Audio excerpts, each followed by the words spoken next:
Colégio de Debate está de volta hoje falando sobre Paulo Freire e o papel, a importância dos pré-vestibulares sociais. Participam comigo Renato Emerson, ele é professor do Departamento de Geografia da UERJ. Também está aqui ao meu lado Márcio Flávio, pesquisador da PUC sobre ações afirmativas. E também o deputado Robson Leite. Vamos falar um pouquinho agora sobre justamente as ações afirmativas, a política de cotas, que nós deixamos um pouquinho para o fim do bloco anterior. As ações afirmativas políticas de cotas são ainda um tema polêmico. Muita gente na sociedade ainda contesta, ainda critica, né? Há deputados, inclusive na Leste, que têm posição contrária a essa política, né? Deputado, o senhor acredita que essa política afirmativa, ela deve ser uma política permanente? Ela deve ter um prazo para que seja promovida essa inclusão social? Qual é a linha de raciocínio que o senhor adota? Não, tem que ter um prazo, exatamente porque ela visa corrigir uma distorção. À medida que a gente corrige essa distorção, ela não se torna mais necessária. Há uma dívida histórica na questão do negro no Brasil, uma dívida histórica de inclusão, não é apenas a inclusão social, mas uma inclusão racial. Se você for pegar os números hoje do IBGE, talvez até o Renato tenha mais números do que eu aqui, e verificar a quantidade de negros que recebem salários acima de 4, 5 mil reais, você vai ver que é ínfimo. Concurso público também é irrisório. Nós temos mais de 100 anos da República, foi agora o primeiro ministro do STF negro. E a população, Joaquim Barbosa. Exatamente. E a população afrodescendente no Brasil beira 46%, 47%. Quer dizer, há uma distorção evidente e clara. O que é isso? É porque o negro é pobre. Exatamente, porque o negro é pobre é um indicativo hoje que há uma distorção que precisa ser corrigida. A população negra, né, está onde? Está nos subempregos, né? Hoje sofre da questão da discriminação, inclusive população carcerária, 90% é negra, é de jovens. Quer dizer, há uma necessidade de uma mudança e a política visa corrigir isso. Evidentemente que os movimentos sociais foram os primeiros a pautar essa bandeira e o governo, né, uma política governamental bem construída, bem instituída, tem por objetivo trabalhar nessa correção, de corrigir essa distorção. Por isso a política de cotas, a política de ações afirmativas. E, evidentemente, à medida que vai corrigindo, você vai revendo os números e ela precisa ser regionalizada. A realidade do Rio não é a mesma da Bahia com relação à discriminação. A realidade da Bahia não é a mesma de alguns estados do Nordeste, do Amazonas, do Pará, onde, por exemplo, a questão indígena pesa muito mais. Há que se mapear e analisar cada caso. Exatamente. Tá certo. Márcio, agora, um cotista, podemos chamar assim, uma pessoa que passa pelo ingresso de cotas. Ela, por exemplo, ela vai ingressar numa faculdade, vamos colocar um exemplo aqui, de medicina. Ela vem de uma comunidade, vem de uma área e de uma família de baixa renda.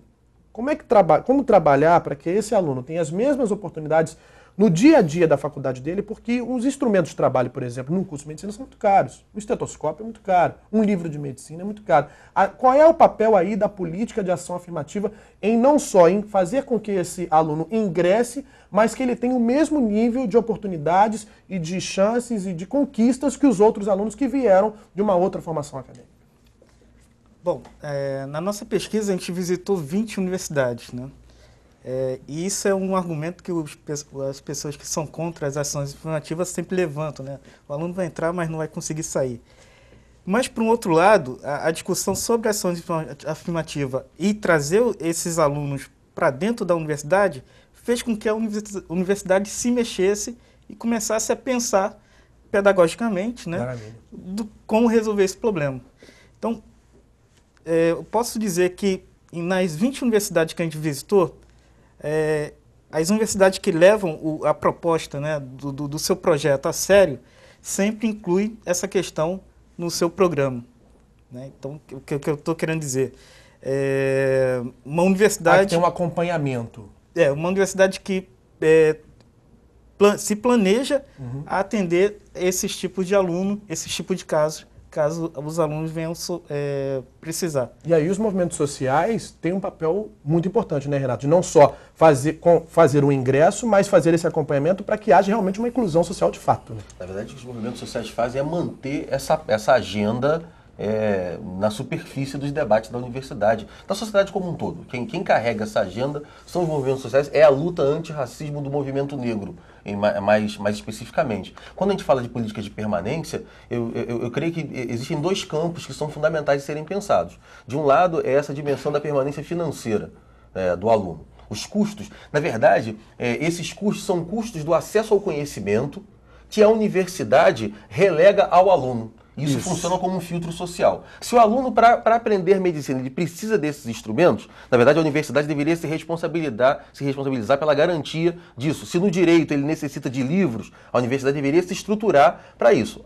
O fato é que as universidades não se estruturam para isso, deixando para os alunos, né, esses custos do acesso ao conhecimento. Isso funciona como um filtro social. Tem acesso ao conhecimento quem tem condições de arcar com esses custos, que vão desde passagem, alimentação, até essas coisas material acadêmico que é mais específico. Você tem uma outra dimensão da permanência, que é a dimensão política também, da permanência. Afinal, a gente está falando, e quando a gente fala de ações afirmativas, a gente fala de uma pauta ampla, as cotas são apenas um item das ações afirmativas, apenas um ponto. Né? A gente está falando de muito mais, a gente precisa equilibrar a representação, por exemplo, dos diferentes grupos constituintes da nossa sociedade, né, no imaginário social. A gente valoriza a bagagem, né, todo o legado e a herança europeia na nossa formação, e a gente desvaloriza e desqualifica as heranças africana e indígena na nossa formação, e isso faz com que nós consideremos os negros contribuintes de menor importância na nossa formação, e isso alicerça, sustenta os processos e as práticas de discriminação. Então a gente tem que mudar também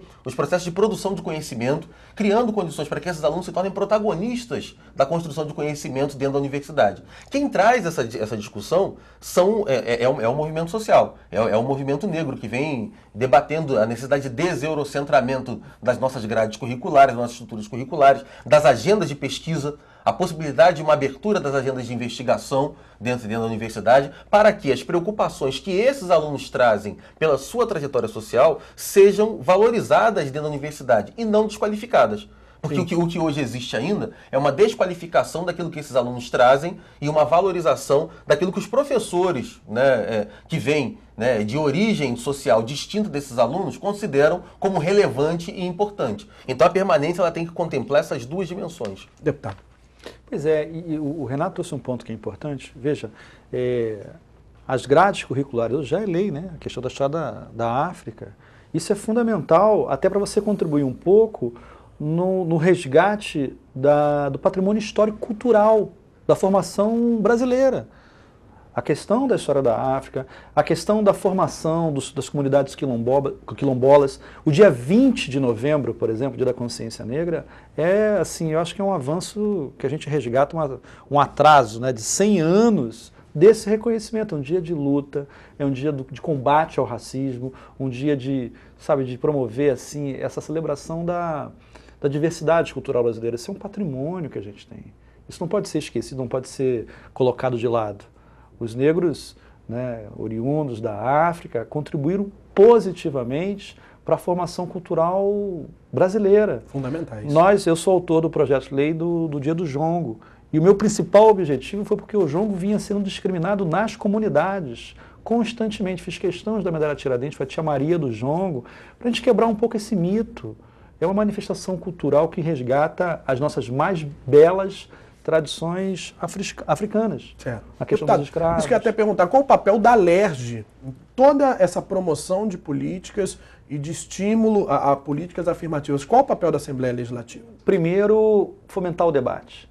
O debate e a revisão sempre de um diagnóstico de como é que está a questão das cotas, por exemplo. Ou seja, a gente está avançando, estamos melhorando a cara da universidade, ou seja, colocando mais alunos pobres e negros. Isso é um avanço que alcança o Brasil inteiro na medida que a gente tem hoje o ProUni, a gente tem hoje ações de medidas federais, né, do acesso à Universidade Federal, da UERJ, por exemplo, um caso aqui no Estado do Rio de Janeiro que foi pioneiro e mais do que isso, né, serviu de exemplo para que a gente pudesse melhorar ainda mais o acesso. A UFRJ precisa avançar nisso.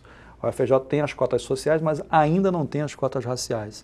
E é uma dívida ainda porque é não reconhecer a dívida que o Estado brasileiro tem para com o povo negro, discriminado durante muitos anos, mesmo depois da abolição da escravatura, a gente sabe que faltou política que incluísse os negros, né?